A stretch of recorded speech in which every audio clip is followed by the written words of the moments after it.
รีวิวหอยแครงลวกแล้วฝาหนีบเปิดยากมีวิธีเปิดง่ายๆครับเพื่อนๆดูนะครับอันนี้ที่เปิดแล้วนี่ครับอาการแบบนี้หอยหนีบนี่เปิดง่ายๆครับหาเหรียญครับเหรียญบาทเหรียญ5เหรียญ10ได้หมดครับงัดตูดหอยเลยง่ายๆนี่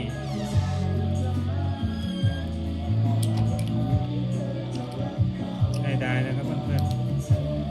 อากาศมันยังเย็นอยู่เนี่ยเนาะๆใช่พบลักษณะนี้หอยต้มมา ฮะ หนีบงัดไม่ออกเปิดตูดเลยครับเอาเหรียญบิด